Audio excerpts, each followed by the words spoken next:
I want people to be attracted for the right reasons and not get too many surprises. Maybe the only big surprise was that my first one-on-one with my boss would be in a podcast. That's fair. What's your take on, are Supercompanies the only companies that win? A company that has not transformed around AI, that has not rethought its workflows, its processes. It's hard for me to imagine that company even existing in 5 to 10 years.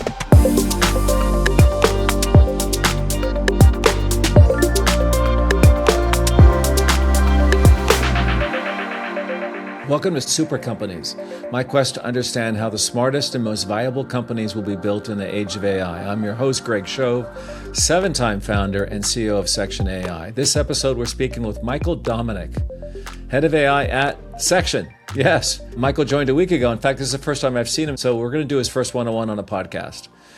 I hired Michael as our head of AI because I wanted to accelerate our own use of AI at Section. Everyone here is busy, really busy. And Michael was head of AI at UserTesting, an 800-person software company selling to a large enterprise. And he led their AI initiatives and really understands how to launch a transformation, manage it, and measure it, to keep the CFO off your back and to really accelerate the use of AI both internally and externally in your products and services. So I'm glad he joined Section, and I'm glad he's joining us today on this podcast. As I said, it's going to be his first one-on-one live on the podcast. You joined Section a week ago as our head of AI. Here we are talking for the first time on a podcast, so welcome. Thank you, Greg. It's great to be here. It's also great to be at Section. I got to ask, what have you learned so far? 5 days. Any insights? Tell me what's going on. So Monday of last week was my first day. Tuesday morning, I'm telling my wife, the big mindset shift for me is coming from a place where I am constantly thinking within the boundaries of limitations. Now here at Section, I'm constantly thinking about possibilities, right? And I think that's been the biggest mindset shift for me after day one. And after days 2, 3, 4, and 5, now in day 6, I think that observation holds true. Good, great. We'll go back and talk about that because I think it's relevant to others as well when you think about AI transformations. I have to ask though, you knew us, Section, quite well as a customer, and you had worked with us before. You had done some events with us. We talked a lot in the interview process. In the first 5 days, when you think about your impressions of Section before joining and everything that we told you, you're 5 days in, and does it square out? No big surprises. I think my expectation coming in here was that this was obviously a smaller workforce than where I come from, but a workforce that was deeply engaged in using AI tools, experimenting, already turned the corner on the big mindset shift that this is the most critical thing for us to be engaging with at the moment. No big surprises. I always ask just because I think you want the interview process to be consistent with how the company is. I want that for the candidate. I want that for myself, meaning I want people to be attracted for the right reasons and not get too many surprises. Maybe the only big surprise was that my first one-on-one with my boss would be in a podcast. That's fair. That's not typical. I want to be a super company, and that's why I wanted a head of AI, and that's obviously why we asked you to join, was to really accelerate our ability to build our company with AI at the core and build AI into every product or service that we offer our clients. That's why you're here. And you're right, the team is small relatively. We're just 40 people. We'll probably be 70 or 80 by the end of the year. I'd expect Section to get to $100 million in revenue with 30 or 40% of the headcount of my last enterprise software company. Tell me what you think a super company is. I want to hear your definition first. To me, a super company is a company that I think really at this stage is rethinking the possibilities of what it can do. The most important part of a company to become a super company is to accept the fact that you need to rethink pretty much everything that you're doing across the organization and think about that in the context of what's possible with AI. And to be continuously engaged on that too. The capabilities are proliferating every day. Let's think about that strategy today and revisit it every single day as these capabilities continue to grow. Which, when you think about it, is kind of insanely hard. I don't think we've had a change that is this significant, impacts the whole organization, but to your point, is not standing still. So I think it's the combination of the scope of the change, the fact that it's relentless and it can't settle, or at least not for long. It just strikes me as really hard for most organizations. I think our best proxy is the proliferation of the internet in the late 90s and early 2000s. Companies had to go through a similar transformation in terms of scope, But that happened much slower than this transformation is happening. A year in that era is basically a week in the era that we're in today. Is that what it feels like to you? I like that. 365 days compressed to 7 days. So by the way, good segue. So when I tell other CEOs they need a head of AI, what I often hear back is, I don't have a head of internet. Make the case for a head of AI, Michael, since you're in that role, and you were in your previous gig from UserTesting, an 800-person software company, Section customer, so I hope they're not too pissed that you left and joined Section. Make the case to any executive listening that they need a head of AI. I think the question is, why does a company need to formalize transformation around AI? I think that there's two reasons for this, and something I talk about quite a lot. Reason number one is opportunity. Reason number two is responsibility. So reason number one, drilling into opportunity. For anyone listening to this podcast and anyone paying attention to the last couple of years, it should be pretty obvious to you at this point what the opportunity is here. We see this transformation happening in organizations. We see organizations that are growing at a scale that was never possible before. That opportunity exists for all of us because these capabilities are available to all. But the problem with that is companies that have not rolled out a formal transformation program are not the companies that we're reading about that are scaling beyond what we thought was possible. So you need someone to centrally own all of that. I think that's been the common link to any organization that has had significant progress in their transformation has a central owner. It's someone who's thinking about how this impacts the entire organization and someone who's making that happen within the company. That's the opportunity side.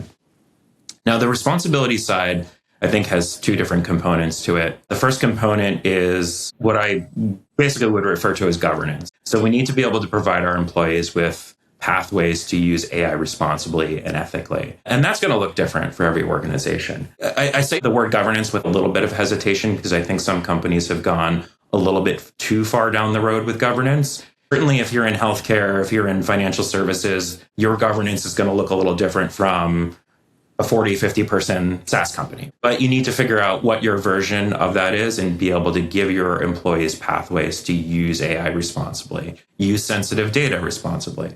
Part two of responsibility, I think, is the most important reason for all of this. And that's the responsibility that we have to our workforce.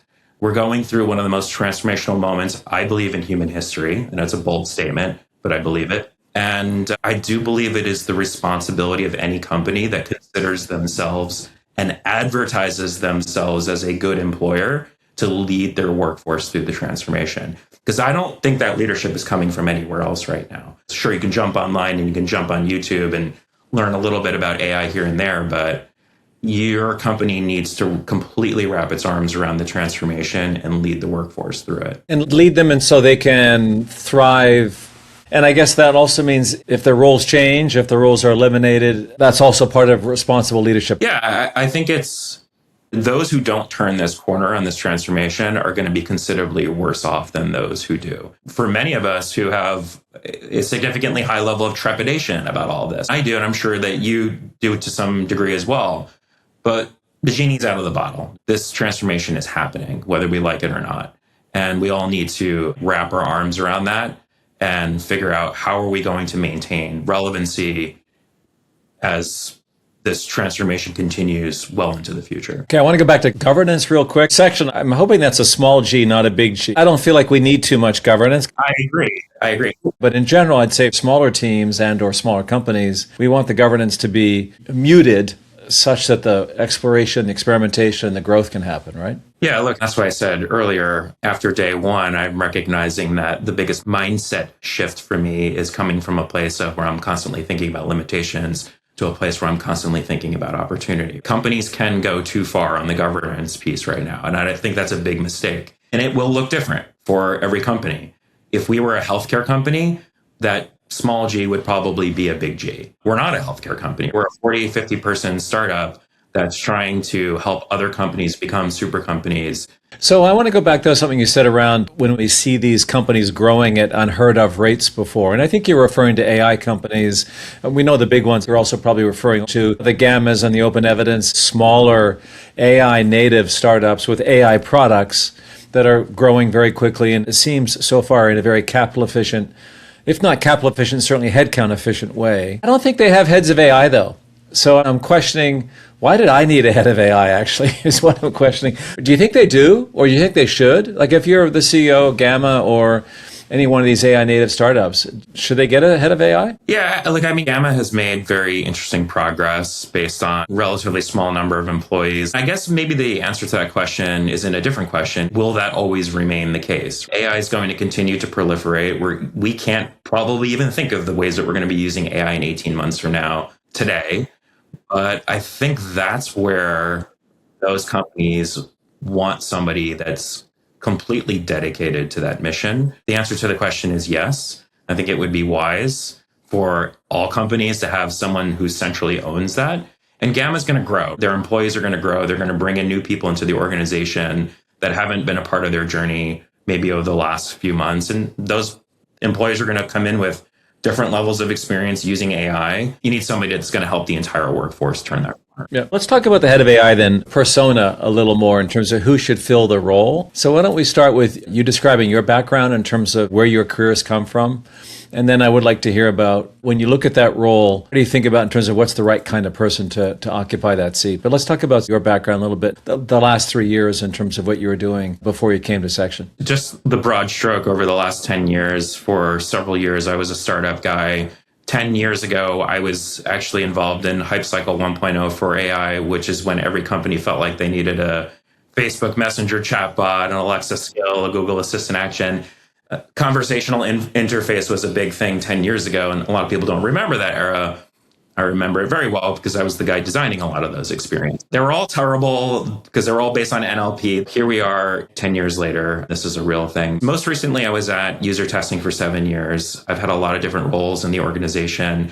Was a customer of UserTesting before joining, when I was building NLP AI solutions, and came into the company. I've had a lot of different roles in the organization. As more of a product guy or a software engineer or business process guy? Every 18 months, my job basically changed at UserTesting. So my first tour of duty was in customer success. Then it moved into professional services. I led our ProServe partner program for a bit, moved into solutions consulting. And when I was in that role, that is when the current hype cycle of AI was born in November of 2022. At that point, it was a handful of people in the organization started thinking really seriously about how is this going to impact the company. Our first focus was on how that will impact the product. My involvement got very deep in November of 2023. That's when we really started to sow the seeds of what real transformation would look like in the organization. AI on the inside versus AI on the outside in terms of the product. And did you raise your hand to do this, or were you tapped on the shoulder, or a mix? It was a little bit of both. At that point, I was pretty involved with executive leadership on thinking about how this is going to impact everything that we're doing as a company, both our product and inside the organization. Mostly, I was partnering with our CTO at the time and having these conversations. I would say early 2024, when I did a presentation for most of executive leadership, and I said, here's why this really matters for us. We're not going to realize any of this opportunity unless there's someone who is centrally focused on the challenge. By the way, I know a guy. So you're about a year after ChatGPT Plus was unleashed onto the public, and you're getting this role as head of AI. What happens next? So we started the work of formalizing the transformation. At that point, we carved out an innovation group, purchased licenses for ChatGPT Enterprise, rolled that out to the organization, and just slowly started to build a formal transformation program with real structure to it. So at that point, our goal was to make sure that everyone at least had a starting point for our center of gravity AI tool, which was ChatGPT Enterprise. I've always been super excited about custom GPTs since they were launched in November of 2023. So we started to build a culture around that. We did some hackathons early in those days. We went to OpenAI's headquarters in San Francisco. They helped facilitate a lot of those hackathons for us, built an internal ambassadors program around AI, cross-functional group, all of the things that we talk about that real transformation needs to do. So we did those in the early days, and we saw a really fast spike in regular adoption of those tools. When you talk about this fast spike of adoption, was that across the org or in certain pockets of the org? It was mostly across the entire organization. Adoption actually looked very even in the company. Finance lagged a little bit behind. HR at that point was lagging a little bit behind, but that was something that we were paying very close attention to, is where are the uneven spikes of adoption, and zeroing in on those specific functions and teams and making sure that we were providing the right level of support and enablement for those folks. And the expectation here was efficiency or growth. And you talked a little bit earlier around this opportunity, how to harness it. Do you think the opportunity is about efficiency, productivity, or is it about sort of new products, new revenue, or both? And how did you guys think about it in the first year or two at UserTesting? The first year, in those early days, it was really experimentation was the focus, right? And the thesis was that, yes, we will be able to do more, add rigor and efficiency across the organization. It was both. Rigor and efficiency have always been true north to why we actually have the program and why are we doing this in the first place. The level or where one is going to have higher impact than the other will probably change from company to company. And I think for us, the far more interesting component to this was doing more with AI, like adding rigor to everything that we were doing. So when you say rigor, that means being more productive, more efficient, you're using that word rigor, and I'm not sure what it means. So I think a rigor is exceeding the possibilities, right? So you look at our product team, we're going to build more product, we're going to build it better, we're going to connect to the value that our customers are expecting. Without AI, now we're using AI, so we exceed our expectations of what we think is possible. 3 years in, before you left, what was the level of business case analysis rigor that the CFO was demanding when you think about these investments? I don't know that there were hard demands on what we were expecting of ROI. I'm not even sure that's the right approach at this stage. You and I have talked about this a lot. I think ROI is a pretty critical thing to measure and to pay attention to. It's impossible to come up with any kind of real equation on holistic ROI, but you can look at very meaningful implementations of AI in the business and determine how much value is this adding. You can measure time. That's an interesting thing to measure. But the far more interesting thing is the impact, the outcome that you're achieving by bringing AI in. But yeah, I agree. But that stuff's so isolated and that attribute back to AI or anything else. You make a sales force more productive with AI. Are we sure it's the AI, or is it just the fact that the best salespeople are the best salespeople and they sell more? Isn't this going to be a challenge for a while, this idea of really attributable ROI tracking to AI? And we should just get over it, tell CEOs and CFOs and boards, you're going to have a lot of faith here, probably over multiple years, in order to really see the advantage. I think both of those things are true. I think it's more possible than maybe what you're leading on to actually measure the impacts of ROI, because there's different ways that we can do that. So you mentioned sales. Sales is probably the easiest place to do this because we're already measuring the impact of everything that we're doing. So what you can do is bring in an AI solution that adds rigor and efficiency into a specific workflow. One of the things you can start to do is measure the before and after impact of bringing that solution in. But then every company has a control group, and that is the group of people who are not using the AI solution for whatever reason.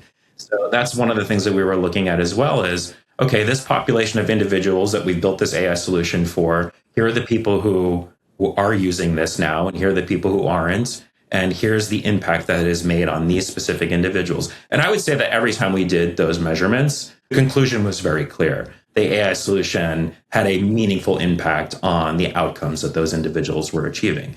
And by the way, some of the best salespeople weren't using those solutions and didn't see a meaningful bump in outcomes that they were achieving. So I think you just need to get a little granular. It's not always easy to do, but you just need to look at the data, look at what's showing you, think about it in interesting ways. And I think that you can get at least a directional indication. What were those measurements, Michael? I know before we've talked about surveys as one way to do it, although a lot of organizations worry about survey fatigue and all that stuff. What were those measurements? We did surveys, and I think that surveys are just generally just more directional. What I tried to do is get very specific on what problem are we trying to solve by bringing an AI solution in, and are we achieving a better outcome? So an example that you and I have talked about a lot is at a SaaS company, a discovery call is a pretty important part of the sales process. Generally, the more discovery calls that you do, the better those discovery calls are, the greater you're going to convert. We got very focused on that part of the sales process very early on, and we built solutions that brought higher, better qualified leads into our funnel. We built solutions that helped us conduct better discovery on a discovery call and also better follow-up. And again, for those individuals who adopted those solutions, we started to see about 6 to maybe 8 months later, a meaningful impact on the outcomes that they were achieving. In the meantime, if you're trying to get to some kind of actual calculation on the ROI and you haven't fully completed that circuit, we know what the average value is of a discovery call. We know what our average conversion rate is on a discovery call. So we start to get some directional indication of how much the AI solution is impacting that workflow. I describe that or think about that as these moments that matter in the business, or these levers that matter, or these KPIs that matter. I like the way you said 6 to 8 months. A CEO asked me recently for some advice as he was about to kick off their AI transformation. He said, give me one last parting advice. And I said, listen, lower your near-term expectations and raise your medium-term expectations. And you just, I think, confirmed that for me, which is don't measure this in 30 or 60 days. That's not enough time. Pick these levers or KPIs or metrics and then really give yourself some time. And that feels like, to me, it's more like 6, 8, 12, 18 months. And large organizations could be longer, obviously. Although I do think that there are some implementations where you're going to see immediate impacts. And we did see that as well. So going back to just that sales funnel, at the very top of the funnel, we have BDRs that are trying to capture more leads for us to talk to. And in bringing some AI solutions into that part of the funnel, we saw immediate impacts within 30 days. What we saw was a higher discovery call booking, higher response rate. I think those were all the things that we saw a 30-day impact on post-implementations. Let's just spend another moment here then just on sales, whether it's tech sales, B2B sales. After software engineering, which I think we all know, really since Thanksgiving of last year, will be dramatically improved, accelerated in terms of roadmap development, software engineer productivity going through the roof. In addition to that, is sales next in your mind, particularly if you're a B2B company, and that it's crazy to think about a sales organization that's not AI augmented or AI powered or AI enabled in 12, 18 months? Is that your mindset today? You and I both come from SaaS. And yes, in a SaaS business, I think is probably the lowest hanging fruit outside of actually building the product. The possibilities that AI brings to augment sales, pretty wild, right? It's pretty abstract. I think that we are going to see big, meaningful changes to how a SaaS company sells their solutions to the world. Presumably your CRO at your last company was on board with all this, meaning anything that drives sales efficiency, that drives sales productivity is a good thing, I presume. A very big way, yes. He was very supportive of this. So I want to go back to this idea of measurement. If you thought about a head of AI, Michael, in terms of doing the job, you got 5 days a week. How much of that time, what percent or how many hours or days should a head of AI allocate to measurement? Because it seems like they're not going to get more resources, more AI technologies without really making these business cases and proving them out. So when you think about how you were spending your time, let's say the last 3 years, head of AI UserTesting, how much of your time was allocated to the measuring part? So what we were doing is on a quarterly basis, we were trying to identify the 10 most meaningful implementations of AI over the past 3 months.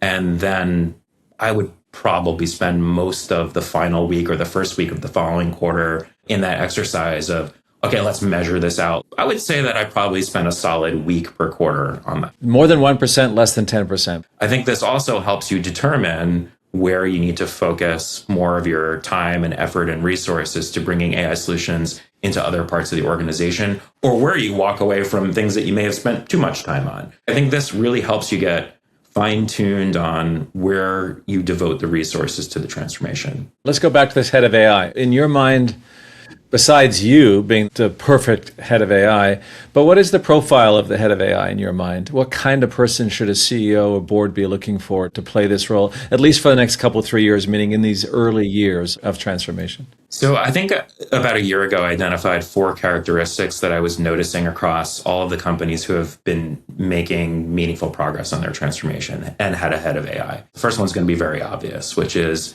a fluency in AI tools. These are individuals who are just obsessed with this and reading about it every day, experimenting with different things every day. That's obvious.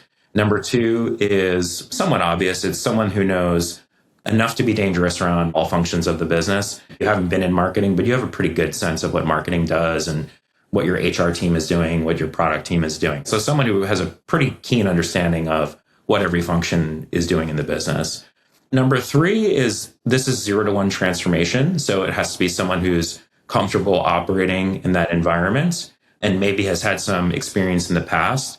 I think having been a startup guy for a little bit, like that helped me out a little bit. I think the fourth one is the most important one, probably the least talked about, and that is just a deep level of creativity. This is a very abstract thing that we're trying to do. Again, it's 0 to 1 transformation. So I think the people who are leading their organizations through AI transformation, doing that really effectively, are very creative people. I think a lot about Bryce Chalmel. I think a lot about Eric Porres, Logitech. These are individuals who approach this with a deep level of creativity. They're able to translate very abstract concepts of AI to the rest of their organization. Those are 4 characteristics that I've been talking about, I think, for the past year, or I identified a year ago. As I continue to look at the companies who have made progress on their transformation journeys, they're all being led by individuals who embody those 4. I'd also add this characteristic of relentlessness. Now, even thinking of Bryce and Eric and others, I know lots of heads of AI. Maybe it's the combination of relentless and patience. They're willing to sit with people, executives, managers, anyone really, and do one-on-one coaching or small team coaching, or really doing this transformation, I guess, it's a level of hand-to-hand combat, I think, about it. Were you doing some of that at UserTesting? What was your level of hands-on guidance and support to teams? Yeah, a lot of that would come through more formal and predictable channels, like monthly lunch and learn, weekly office hours. I think one of the things I noticed maybe about 6 to 12 months into maybe stage 1 of our transformation is that the teams that were making the most progress were being led by a manager who was so deeply involved in this. And then I looked at other teams where maybe managers were less engaged. And that's when I started to get really focused on identifying who those folks were, setting up predictable one-on-ones, maybe every other week, joining their team calls or weekly team calls. And that's where we started to see a lot of progress. I know you talk about all top down, bottom up. Some of it's middle out too. Yeah, for sure. I always say that middle management is where transformation goes to die. That seems to be that's what you're saying. So you had ambassadors or champions, but you also then, sounds like you really tuned into those managers that were already on board and driving it, and then those that weren't, helping them to hopefully get on board. Do you think this should be in the job or performance reviews of managers or individuals? How do you think about that whole question of what level of accountability and how explicit do we have to make it in performance? Honestly, at this stage, I think that it should be. I think that this should be built into your company's OKRs. It should be built into OKRs at every level of the organization. I do think that people, leaders should be held accountable to how the rest of their team is navigating through the transformation and progressing through it. Yeah, for sure. And let's talk a little bit more about super companies. Are they the only winners in 10 years or 15 years? When we look back, most tech eras last about 20 years, plus or minus, right? When you think about previous sort of eras of technology or disruption or computing, whatever you want to call them, right? When we look back, are super companies the only winners? Meaning, are they the companies that attract the best talent? Are they the companies that, frankly, attract the cheapest capital? Because all capital has a cost, and basically, as a CEO, want access to the cheapest, most favorable terms capital. And of course, you want the most valuable customers, the customers that will spend the most and be the most loyal over time. What's your take on, are super companies the only companies that win? It's hard for me to imagine a company that in 5 to 10 years, that's not a super company, that has not transformed around AI, that has not rethought its workflows, its processes. It's hard for me to imagine that company even existing in 5 to 10 years, let alone not being a leader in its. Okay, that sounds dramatic. I think this connects to something I said earlier, which is I think we're living through one of the most transformational moments in history. That's how big this is. Okay, but what about legacy firms that have all the distribution, have the brand, have the presumably loyal customers, have lots of revenues? Your point of view in the knowledge economy, I'm assuming we're talking about the knowledge economy, obviously, that those advantages will get eroded that quickly by AI native firms, by super companies. How quickly is probably like the biggest denominator here. That's the ground truth. We've never been in an environment where disruption is just so right at our heels. Okay, so why aren't most CEOs then seeing this? We have 150 enterprise customers at Section, so we see a lot of this. My take today is that most CEOs are underfunding their AI efforts. They're certainly underfunding the transformation. I do feel like they're provisioning enough AI, but I see them basically underfunding and or being undercommitted. It's not just the money or the resources, it's also a level of conviction or commitment, ambition, lack of and or urgency to really make this transformation happen anytime soon. So what is that? That's just blindness of being an incumbent, denial? I think a lot of it is a mixture of things. So there is no roadmap to this right now. And it's a lot easier to make a transformation happen when someone just hands a roadmap in your lap and says, here's what you need to do. That doesn't quite exist today. I think a lot of it is innovator's dilemma. Here's the way that we're working. This has worked for us really well. And if we do these things, that disrupts the thing that works really well right now. We don't want to do that. We've seen that play out many, many times. Yeah, for sure. And it's easier to do nothing. It's not the right thing to do, right?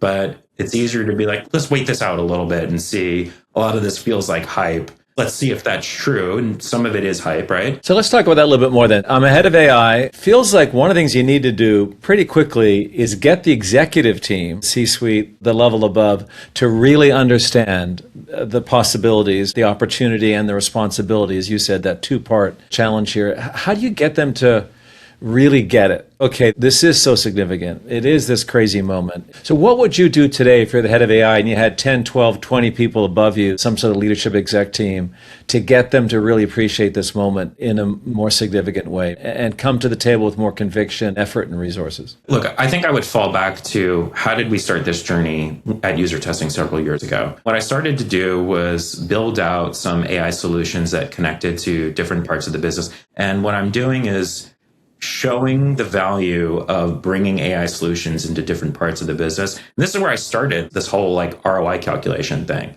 because I knew that I can't just show you, look how much easier it is to do this thing now, right? You have to show why it matters to the business. And I think that's where executives typically really tend to index is if you can show me a strong business case that shows why we're going to be selling more products, why we're going to be achieving goals faster, again, with greater rigor and efficiency. If you can show that to me, then that's probably where you can connect that group and that mindset. And this is where startups have such huge advantage, because if you've got capital, it's assuming you do have capital as a startup, which means someone else has already decided to make the bet. I think the gap between a startup today and incumbent is actually widening, meaning incumbents aren't moving as fast as they need to, and the startups are moving faster. That's my sense. Would you agree? I think that's what we would expect. I think startups generally just move faster on everything for the reasons that you described. But just going back to how do you convince a large legacy company? You talked about possibility. I think equally you need to talk about what happens when you don't. I think one of the things that HR teams should be doing is we all launch annual, biannual surveys that capture qualitative measures about how people feel about working in the business. You need to layer in AI questions into that too. So that's, again, something that we were doing is, okay, how do you feel about AI? Do you want to use AI? Are we giving you the right tools? What happens when we take those tools away from you? And I've seen this at UserTesting. I've talked to other heads of AI. We all see the same signals, is that people want this transformation and they're willing to leave organizations that aren't offering it. So you're going to lose your best talent. You're just not going to accomplish as much as an organization. And this is, again, it's just something that we all need to grapple with. But how do you square that with this other research, including research from Section, that says there's a level of anxiety about AI, its potential impact on, obviously, people's livelihoods, their jobs? I'm training my replacement if I'm working with AI. Did you face that at UserTesting and get through it? Or do you think it's a mindset that some have, but others don't? Yeah, a lot of the anxiety comes from the chaotic environment that we're in right now. I don't think that anxiety goes away for a company that says, we're not going to adopt AI. It's okay for you not to adopt it. I actually think that anxiety would increase in that circumstance. I think everyone wants a way to remain relevant, employable, a way to add value well into the future. Most of us have come to the realization that that's going to be very challenging to do unless you turn this big transformation corner. And again, it's the responsibility of companies to help lead their organization and give them pathways to do that. My sense, Michael, there's probably at least half a dozen, maybe 10 tough questions. And I think impact on jobs, impact on energy, how these AI models were trained, open source AI, the safety of AI, those kinds of questions. It feels like to me that a head of AI should have those answers at their fingertips. Just because I think employees are thinking them or asking them, CEOs might be asking them. It feels like to me one of the responsibilities of a head of AI is to have at least thought about those tough questions. In some, if not all cases, have at least a decent answer. Would you agree? I agree with you on that. And I think you should be understanding the nuanced way of what that looks like in your organization. And that comes back to why it's important to survey your employees at some regular basis so that you can capture that level of trepidation, but also drill deeper into what's at the root of trepidation. Makes sense. I would love for you to give some advice to those who might be leading a transformation, might be part of a team, might be thinking about it for themselves even. I would say definitely don't try to boil the ocean. I think there's an inclination that people have that AI is capable of doing so many different things. Let's make them all happen all at once. I think that's just a recipe for disaster and chaos in your organization. I think specifically for heads of AI that are leading their organization through this, find the 3 to 5 things that will matter most in your company and start to develop a strategy around how AI is going to impact those things. What I'm saying is get really hyper-focused on the things that will matter most to your company and the things that will move the needle most for your organization. All right, now I want you to make a prediction. Let's say we have 100 employees sometime next year. How many agents will we have if we have 100 employees? When I say agent, I mean a meaningful automation. It could be a custom GPT or a skill or a Claude Cowork agent. But if we have 100 employees, how many of those agents will we have? Okay, let's do the math on that a little bit. 100 employees, every single one of those employees at least has a chief of staff. So that's 100 right there. And then I think you're probably deploying at least 5 or 6 broad automations and agents into every function of the business. At that point, I think it's reasonable to say that we'll have around 150 to 200 agents running in the organization. But once you start layering in GPTs, everyone has the ability to create their own personalized versions of these automations agents, 350 to 400. Love it. All right. That's going to be in your MBOs. I'm also hearing that we should all have chief of staff. You've been here a week. When do you commit that everyone at Section will have an AI chief of staff? By the end of the day. Really? Should everyone do this? That's every team, and every team member could benefit from some sort of chief of staff? Yes, I do think that everyone will benefit from a chief of staff. When will we roll that out to everyone? Everyone should have the framework to have that set up by the end of the month. Awesome. You would give the same advice to every other head of AI in corporate America right now. Roll out a program that builds some sort of personal agent, assistant, chief of staff, whatever you want to call it, for most employees. That would be one of your go-to moves, I'm assuming. Yes, assuming that you have the capabilities to do that, get really focused on that right now, because to me, it feels like the lowest hanging fruit. All right. I'm looking forward to it. Great. Great to see you. And thanks for doing your first one-on-one on the podcast. Happy to do it. Thanks for having me. This conversation with Michael reminds me of something that I often say to CEOs, which is that the head of AI has one of the most exciting and challenging jobs in corporate America right now. High expectations, small teams, and challenging transformations. He's got a great mix of high-low. High meaning an ability to build a strategy and a plan that keeps the CFO and the exec team on side, quarterly reviews of business cases and ROI calculations, and then working low, meaning hands-on, joining team meetings, hosting lunch and learns, coaching executives one-on-one if they need it, so they develop their own conviction, accelerate their own adoption of AI for themselves and their teams. And I think that's what heads of AI need to be doing right now in these early days, months, and years of AI transformations. There's no playbook to build a super company right now. We have to create that playbook together. In 20 years, when we look back, it'll be obvious who the super companies are and how they did it. Meanwhile, we've got to figure it out together to make sure that we can not just survive, but thrive in the age of AI. Thanks for listening to Super Companies. So between now and the next episode, you can find me online at gregshove.com, where you can sign up for my newsletter, Super Companies. And if you got a second, please leave us a rating, a review, or even subscribe. It'll be a big help to the show and will help others find it.